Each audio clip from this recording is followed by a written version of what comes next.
Hey guys, how's it going? Today's video is all about Actually Smart Summon. I'm going to share with you exactly why it has been delayed. Elon Musk said that it would be released last week, and here we are almost through the second week after he said that it would come out, and we still don't have Actually Smart Summon. I have it in my Hardware 3, Model 3 from 2019, but I am a rare exception.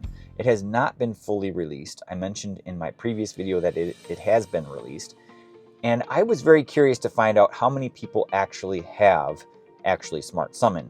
Before I get into the details here, because this intro is going to be a little bit long with me going on and on and on about Actually Smart Summon, today's video, by the way, is entirely about Actually Smart Summon. But if you want to skip ahead, I'm doing a test in this video to compare full self-driving going from point A to point B, and then comparing that to Actually Smart Summon. If you want to skip ahead, follow the chapters below. You can skip past me rambling on and on about all this stuff. Why has it been delayed? I'm just going to cut straight to the chase. 3 primary reasons. 1, it has a long time to recover when it stops working. And there are a number of reasons why it would stop working. The number 1 reason, based on my week and a half of testing here, is stopping to mitigate a collision. When that happens, the car comes to a very abrupt stop. I mean, we're talking about a very hard, abrupt stop. There's no deceleration. If you're inside the vehicle, it is very, very, I mean, you almost lose your phone. It's going to fly out of your hand. And by the way, if you're in your car, you have to be using your phone and holding down that button. And that's a safety thing. Right now, it's continuous press only. In the future, they will disable that, so you will be able to use your key fob to do summon. Right now, that's not available. And you will also be able to use your phone to just press it once and then not have to hold it down. Also, there's an old feature called Auto Park, which if you double tapped on the right drive stalk, the button at the end, you could get out of your car. Now, again, you had to turn off that continuous press feature. You could then get out of your car after specifying the direction, forward or reverse, and as soon as you close the door, the car would move forward and then stop as soon as it encountered an obstacle or the distance that you had specified. Some people are using that in their cars to park it inside of their garage, for example. It was only available to older cars that had the ultrasonic sensors with FSD or enhanced autopilot that had the summon feature built in. Now you cannot use that with 12.5.3. In the future, when this becomes a little bit better, I think that feature will be added again. So that's the first issue, the main issue, is that it stops abruptly, mitigating collision, also for an unknown error. I've gotten that a number of different times, and it's not clear to me exactly what's causing that. Sometimes it's because you're out of range.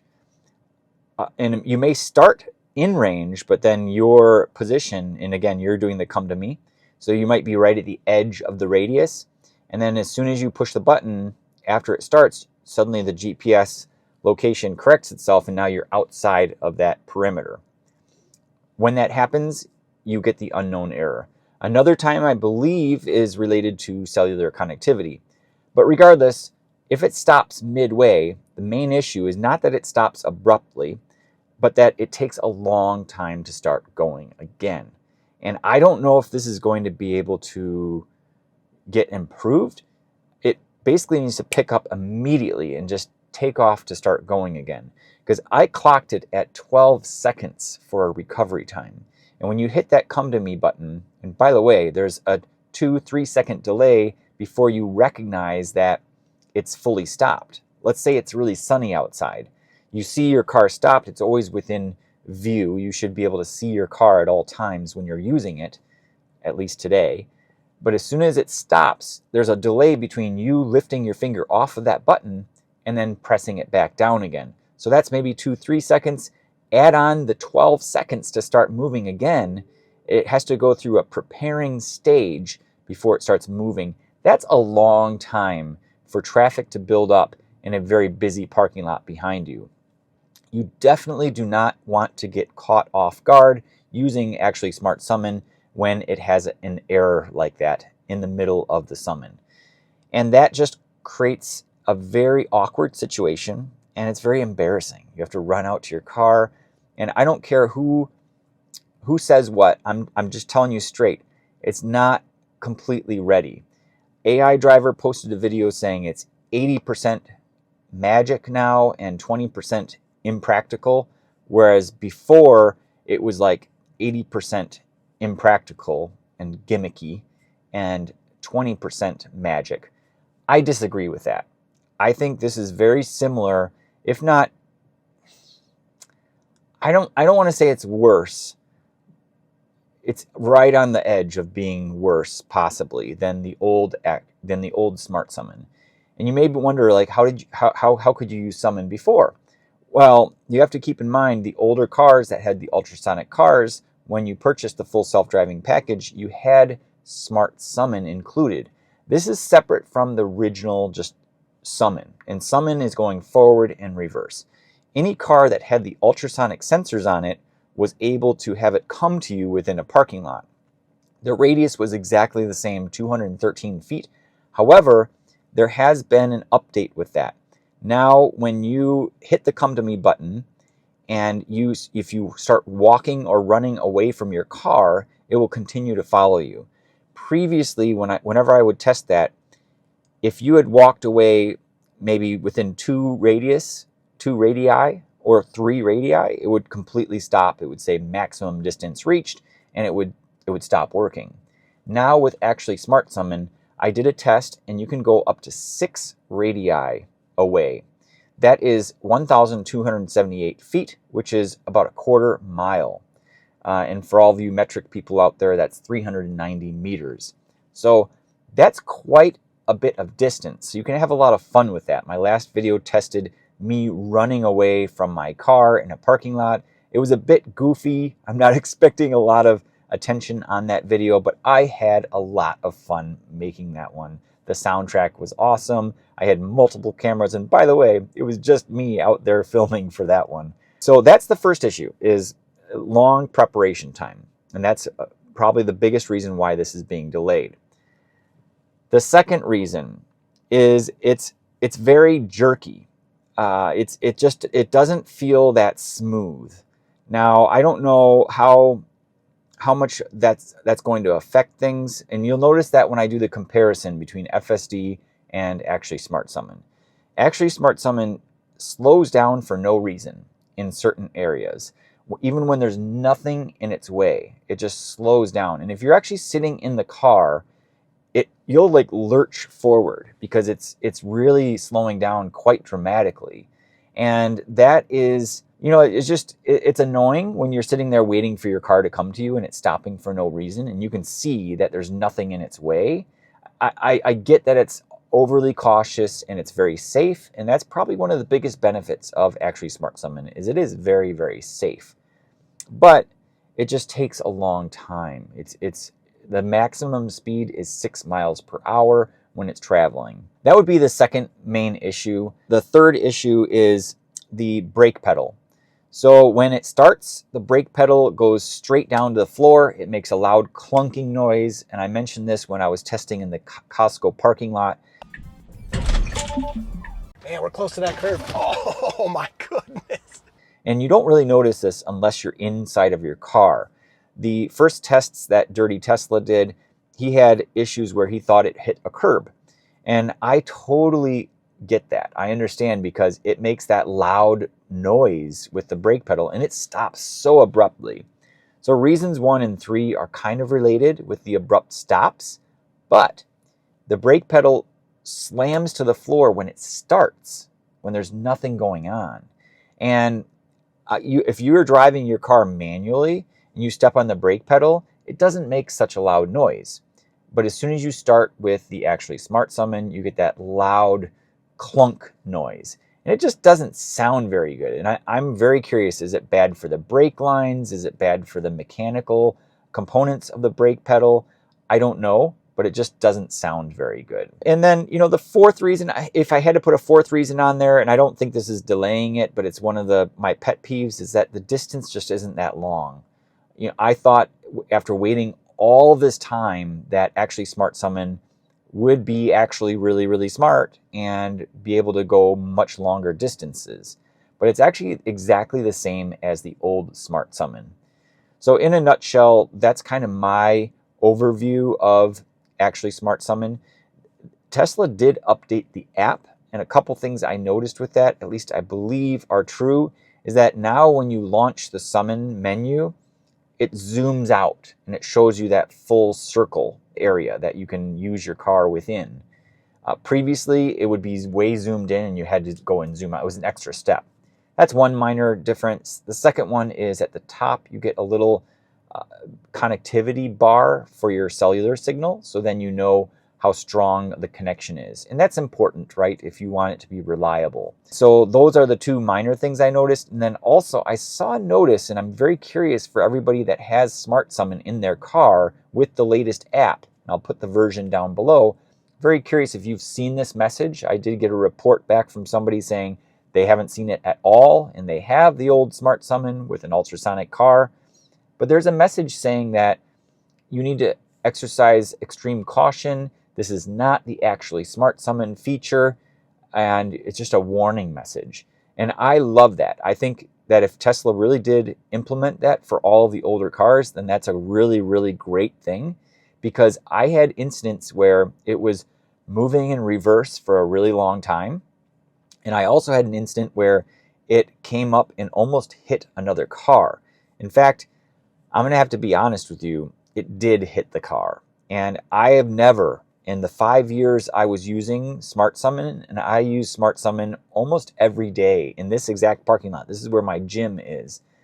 I had a great experience with it. A lot of people said it was a party trick. They said it wasn't practical, but I got a lot of utility out of it. I would use it, like I said, almost every day.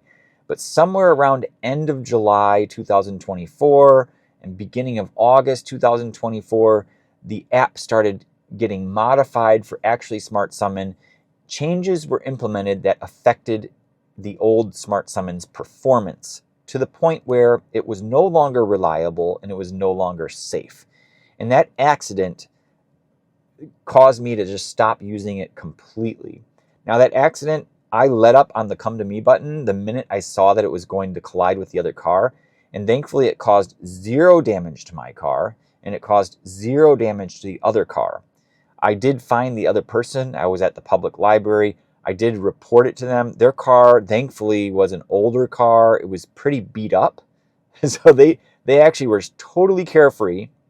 I went into the library and I said, hey, can you please page whoever's car this is? And I had the license plate number.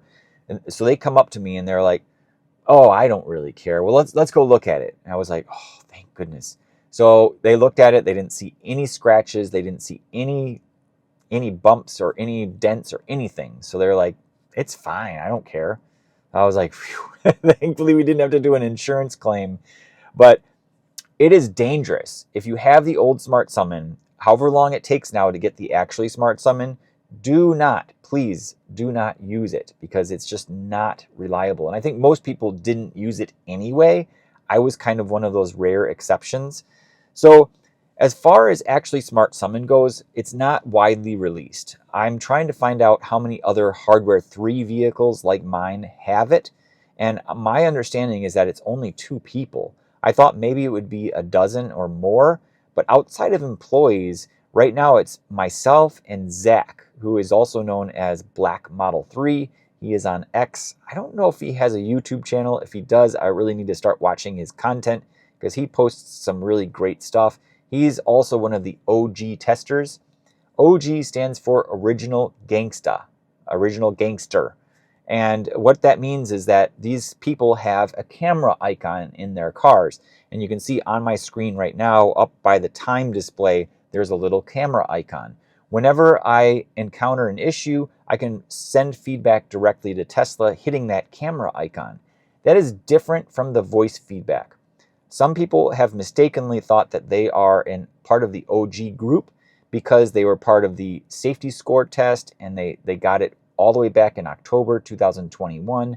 But you are only OG if you were added separately to the early access group. Now, I've also had a lot of questions. How do you get into the OG group? A lot of people are very frustrated with these long delays with the software. I'm going to tell you right now, it is challenging to get into the OG group. I don't know if they are allowing new people in, but if you really, really want to get into that group, and I can't blame you if you're a geek like myself, then I'm going to give you some tips. One, you need to make a huge splash in the Tesla community. How do you do that? First of all, you need to be on X. You need to be plugged in with the Twitter community, and you need to be posting a lot of stuff. Post videos, post your experience, post your feedback, questions, interact with the community. Follow these people that are posting, like Whole Mars Blog, Dirty Tesla, Black Model 3. There's dozens, Chuck Cook. So many different people you can follow on there. And once you follow one, you'll just start finding other people on there. Get active in that community and start posting content. Start a YouTube channel. Start social media presence. The reason I got in is because I posted a video about safety with full self-driving around children. Dan O'Dowd was running an attack ad against full self-driving, saying it was the worst software he had ever seen. I did a parody of that and said it's actually the best software that I've ever seen. And I filmed how safe it was by having it try to run over some dummy children in the road. CNN contacted me. I went on the news for that. My videos exploded on Reddit. My videos exploded all over X, on YouTube. So I suddenly got catapulted up into the higher ranks, I would say. And then Elon Musk started noticing my content. He started replying to my tweets. This was back when it was still Twitter. And he started commenting on other posts of mine. So my point is that you're not going to probably get visibility from Elon Musk unless you do something outstanding. And that involves really putting yourself out there to share your experiences. So if you want to get into the early access, you need to make an impact. You need to show, hey, I am committed and I am going to document this along the way. That is my best advice for you. Now, if you are interested in filming inside of your car, there are a lot of tips and tricks for that. I plan on making a separate video on how best to film inside of your car. But for now, you can check down in the description. I have a link to all of the different products that I use inside of my car, including all of my filming gear and accessories. So hopefully that would help you get jump started if you are interested in going down this path. But again, there is no guarantee that you will get into the early access or the OG group to get the updates ahead of everybody else because, again, I don't know if they are adding any new people right now. But for now, I'm going to be sharing, as soon as I get these software updates, I'm going to be sharing with all of you guys. I take this down, I'm at your service to share my experiences. I take this down into the city of Chicago and I film here in the suburbs. Any new feature that arrives, I'm on it. So stay tuned for all the future videos. Hit that like button and subscribe so you don't miss that content. And by the way, if you know of somebody else that has Hardware 3 that has actually Smart Summon that I didn't mention, Black Model 3, Zach, let me know because to my knowledge, I'm the only Hardware 3 car that has actually Smart Summon right now. Fingers crossed that these issues get addressed quickly so that everybody else can get this as well. Although it is awkward in those three situations, once Tesla sorts those out, I do believe that this will be a much better, more stable solution or feature for your car. So with all of that said, I think I've covered everything I wanted to cover. If you didn't see my previous, I did 3 videos on actually Smart Summon, one in a Costco parking lot. A second one, it was a tag along to another video. I'll put links down below for the other 3 videos. The second video, I was sitting in the back seat of my car as it was driving me around the parking lot with a rear display. I was watching the Beetlejuice trailer in my car while it was taking me around. And then the third video was just for fun. It was more for me than anyone else, I think. I created kind of a comedy where I was running away from my ass. And it was chasing me down in a parking lot. And with that, I should mention, before we get into the drive, that unlike the old Smart Summon, you can have this new Smart Summon follow you for up to 6 radii. So you can have it chase you. So 213 feet times 6, that's 1,278 feet, which is about a quarter mile. For all of you metric people out there, that's 390 meters.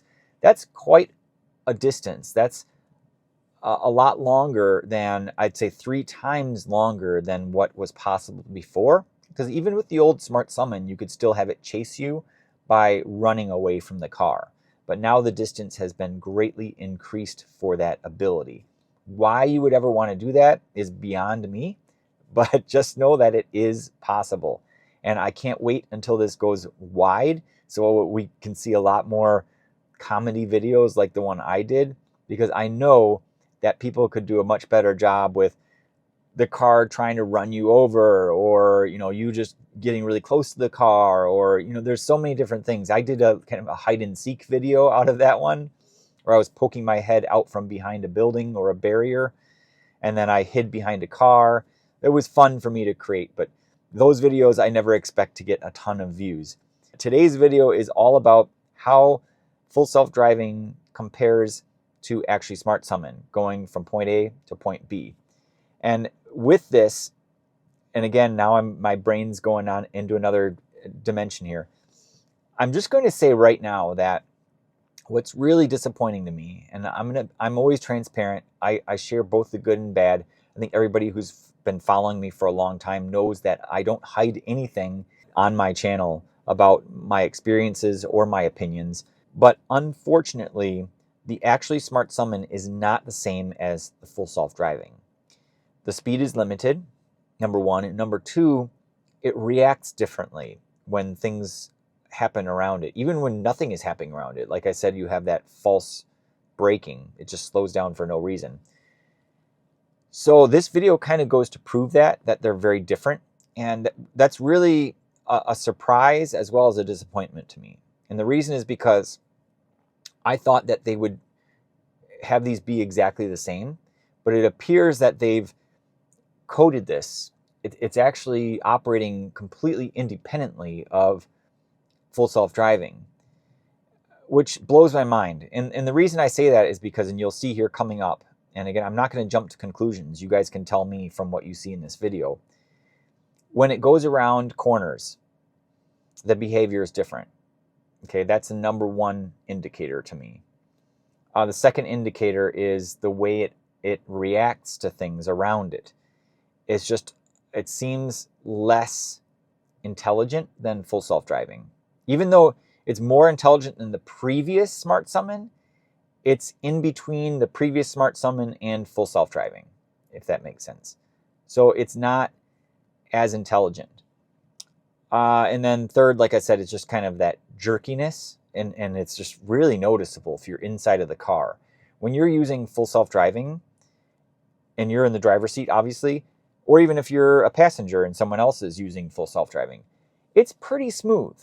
There are times when you might spill your coffee or something might happen where someone jumps out or something and your car has to stop unexpectedly. But generally speaking, it's pretty smooth. That is not the case with actually Smart Summon. Not at all. So when you get it, and I can't believe this is possible, but you can sit anywhere inside of your car, driver's seat, passenger seat, back seat, and you can use the go to target feature. There's 2 ways to use it. The go to target and the come to me. Obviously, if you say come to me, the car's not going to move because you're inside of your car. But if you say go to target, and that's what I'm going to do today for this test. If you say go to target and you're sitting inside the car, it is very jerky. There are times when you're going to lurch forward and it's just going to be very uncomfortable. So those are indicators to me that it's a completely different set of code. And that for me is very disappointing and annoying, because they've spent all this time, and why wouldn't they have combined them? It's beyond me. I don't fully understand that one. So the delay is, I think, for a good reason. I think Tesla really honestly wants to make this the best experience for everybody. So hopefully all those things get sorted out. We're going to see. Okay, so take note of exactly where we are parked. I'm going to start here for both tests. I'm going to run the full self-driving test 3 times, and I'm going to run the actually Smart Summon test 3 times, and we're going to do the back-to-back comparisons. including the timing and its overall performance. You can see I'm just going jogging over to the right and then over to that location there. So since it's dialed in, I can now step on the brake and put it into drive, and I just push down like this and it goes into drive, and now I'm going to wait on the top for that little symbol to show up. There it is for the self-driving. Once that little steering wheel icon shows up, I can push it down and the car will take off. What I'm going to do for these tests is, as it's moving forward, I'm going to display the backup cameras so you can see the distance between the curb when it goes through those areas, because we're going to be going over 2 different curb areas. So let's go ahead and tap down and the car is going to start moving.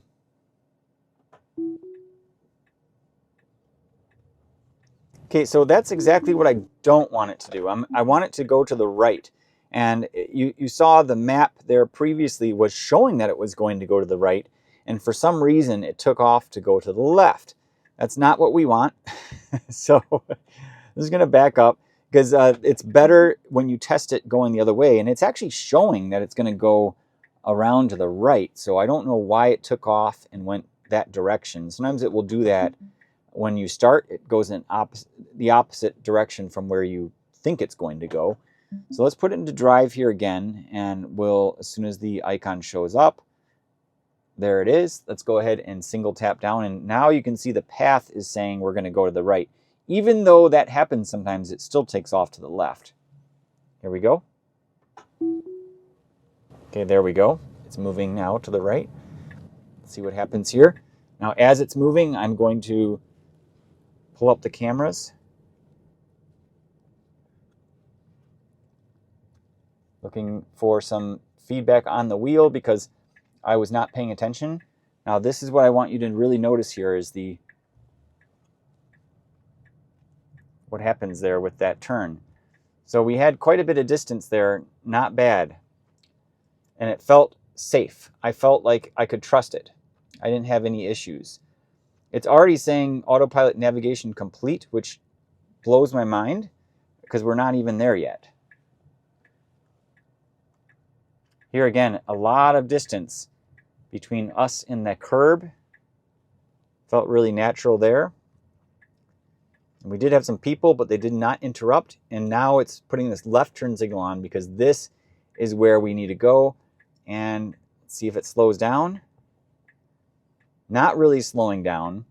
So I'm just going to stop it here because we have arrived. And if we hide the camera screen here and pull this over, you can see we actually went a little bit past our destination point there. Okay, here we are for test number 2. You can see the path planner is already indicating it wants to go over to the right. So let's tap down. You can see also the steering wheel icon is showing up, so it's going to allow me to turn it on. Let's single tap down. There we go. Immediately starts moving. We'll pull open the camera.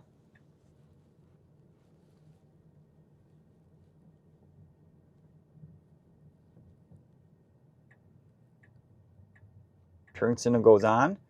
Not too early.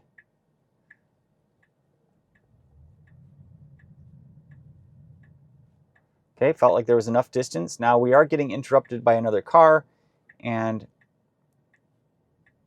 they waved at me, thanking me, and they didn't need to thank me.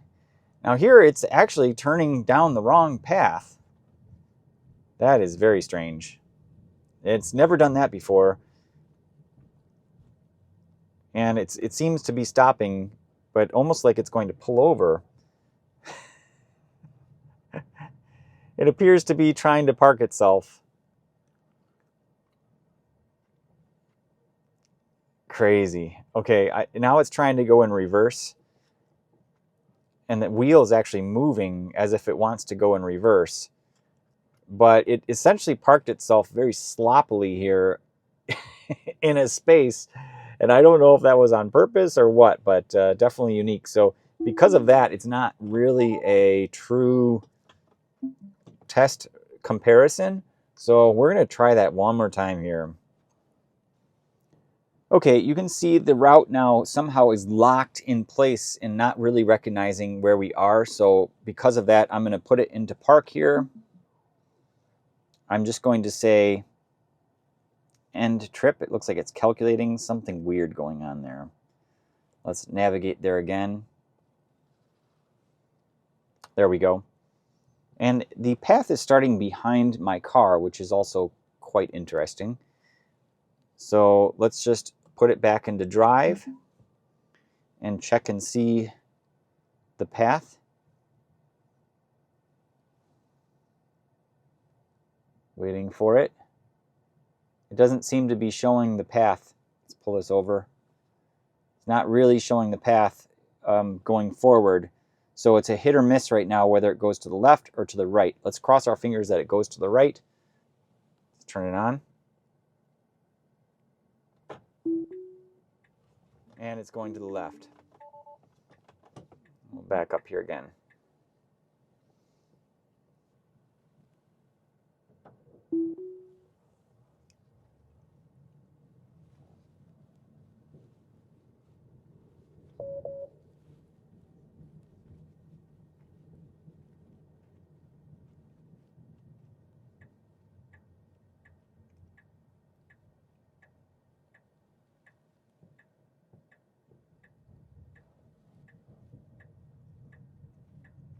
A bit jerky with the steering wheel, turning left there. Do have someone coming out on our left here. Didn't really pause for her, which is good. That's exactly what I would have done. Now, actually, Smart Summon would have slowed down for her quite dramatically. Another indication to me that it's different.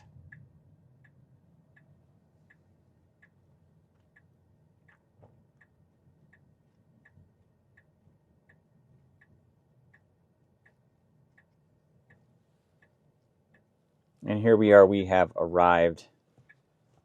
I don't know why it continues to try to go forward when we've arrived. Okay, that's the second test. Go forward with the third one. Okay, here we go. Test number 3.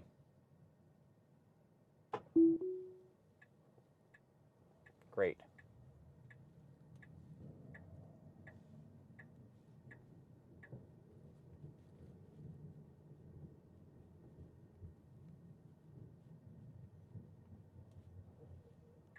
There is some weird behavior there with the wheel. So that's something that I would have usually have witnessed with actually Smart Summon. So interesting that the full self-driving did that. There's a little distance off of the curb. That felt safe with the curb. I didn't feel like it was too close or anything. And that's one thing I have noticed with actually Smart Summon is a lot of times it's just too close to the curb. There again, it felt like a good, safe distance sitting in the car. Feels pretty smooth, pretty reliable. Turn signal is on, indicating it wants to go left here. And again, we're kind of driving past our location. Slowing down here, good, okay?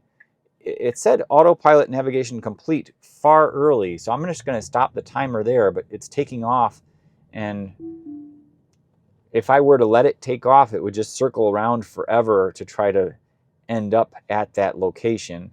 And the pin is located like inside the building, so it would never actually be able to get directly to the pin, which is why I think it just continually tries to keep going to hunt for that final destination. It never seems happy with where it lands. That's one interesting thing with self-driving now with version 12 is it never seems to settle on the final destination. What I'm going to do to get actually Smart Summon to work is first of all put it into park. We have to pretend like we are not in the car, and from here I'm going to go into the app. So I'm already in there, and what I'm going to do is come back here, and you're going to see this is where we want to go, right about here. So because I tested this yesterday, I know exactly that it's at the limit. It's right in that area, right there. So it is on the target position. You can see it's selected for the target position, and you can see the target position is selected by default. There all the camera icons show up. Just so everybody is aware, you can touch on this camera icon up here, and that will disable the cameras. Why in the world you'd ever want to do that is beyond me. So we'll keep those on, and you cannot select these. I thought for a while that you could interact with these camera views, but you cannot do that at all. So all you can do is toggle this to see whether it's, you know, like a live background or the, you know, maps background. Let's just see which one shows up better. I'm partial to this one. I like the way this looks better. And then obviously you can do the come to me or the target position. So we're going to keep it on target, and you can see it zoomed in. So maybe they did not fix that issue. Let me just zoom out here again. Kind of annoying. Okay, and we'll come over here. It should auto zoom to the whole diameter just to show the whole thing. Okay, so there we are. We've got that selected. We're not going to see a path like we did before with the full self-driving. So we're just going to cross our fingers that it actually goes to the right. And let's go ahead and enable it. And you're going to hear now straight away the brake pedal go down pretty hard. In fact, for this first test, although I'm going to be pressing it and doing everything, I'm just going to move my mic really quick so you can hear this.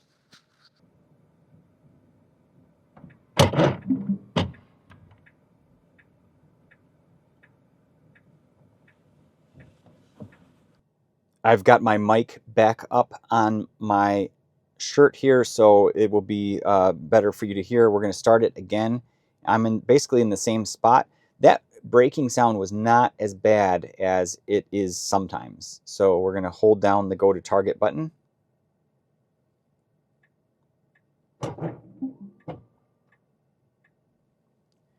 It always does this. It says reversing for visibility, and then proceeding forward. Okay, I love this, that I don't have to look ahead or pay attention here too much. So far it feels identical, except for the speed. It's going a little bit slower. And there it just slowed down. The car slowed down. It had a little bit of braking. The turn signal goes on way in advance, much earlier than with self-driving. Now we have a gentleman coming out, so this is going to throw an extra variable in here. It's not going to be a direct comparison, and this is exactly why I'm running this test 3 different times. But take a look at the distance from the curb here. This is one of the biggest differences. And I'm already feeling nervous. It's just far too close to the curb for me. And that is another indicator to me that, oh, see how it just slowed down there? I don't know what that's all about. But it's just all these things are adding up to me to indicate that it's not the same code that's running. Here again, let's see how close. I already feel like it's awkward. It's too close, too close for me. That wasn't as bad as the first one. I'd really like to see an improvement on that, though. The nice thing is that, unlike full self-driving, when it arrives at the final pinpoint, it will actually stop. So here again, we have a pedestrian. It's going to throw off our test for the timing. Really want to have some direct comparisons here. So here now we have arrived, and it says summon complete. Great. So I will let up on that button, and we're going to take over and drive manually back to the same location. All right, here we go for test number 2.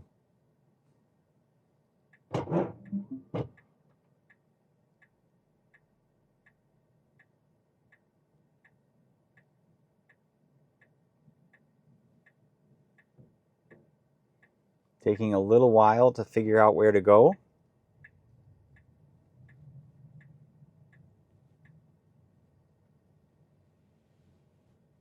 Great, we've still got the reverse camera pulled up. Look at that, slowing down for nothing. Again, slowing down. I felt it. It's hard to see on the camera, but when you're sitting in the car, those jolts are very noticeable. So it slowed down there twice and just moving very slowly. See what happens here. So far, no interruptions with any pedestrians or any traffic.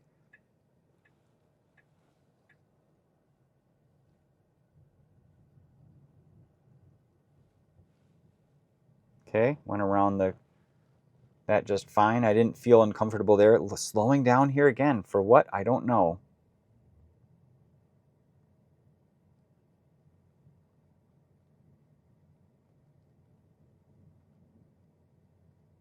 Now look at this. The approach here is way too close to the curb. And, ooh, I mean, that wasn't that bad. Okay, it wasn't that bad. It just felt like the approach should have been further away from the curb. And here we are going to have some people slowing down, possibly for them. I'm not quite sure. A decent comparison, I would say. There we go. It says release to stop, summon complete. There we go. Great. All right, so on to our third test. Here we go. There we go, taking off. There was a nice smooth takeoff that time. It didn't seem that slow, and it was pretty assertive. I felt like the acceleration out of that spot was really nice. Here again, consistently slowing down at that exact same spot. Not sure why.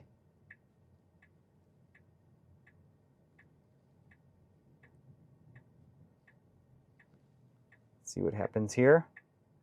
Do we have a car coming on our right? Seems to be slowing down for them. Let's see what happens here. Something happened there. Stopped due to unexpected error. This is exactly what I was talking about. So now it says release to stop, and we're going to say continue target.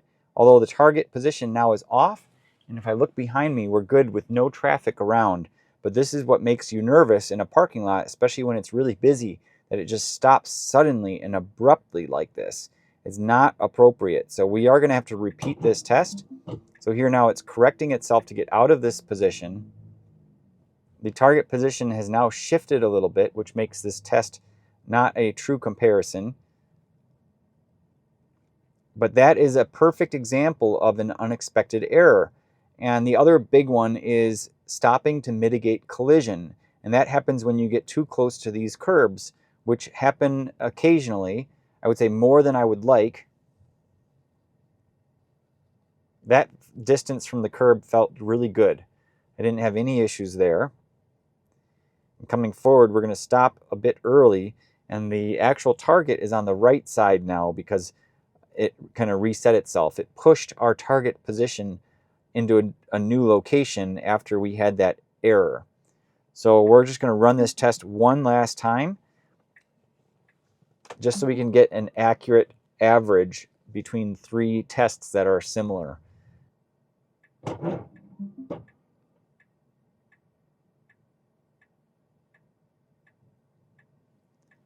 With Actually Smart Summon, it seems to hesitate before taking off a little bit more than full self-driving does. I will say that's a bit of a difference. And it seems right after we pass by this gate here, that's when it's slowing down. See if it does it again. Okay, that time it didn't. Interesting. Can't quite figure out why it was slowing down there.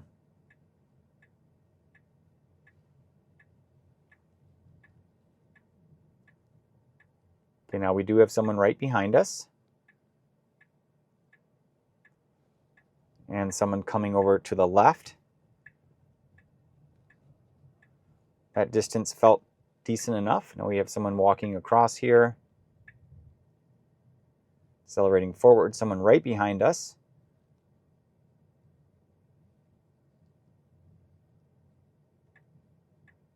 Right turn signal goes on. There's no other way to go other than right. Slowing down there was a small brake event. Felt okay with the curb. Now waiting for this lady, slowing down for her.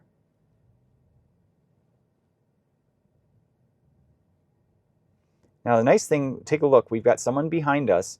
As soon as it arrives, the hazard symbols will go on.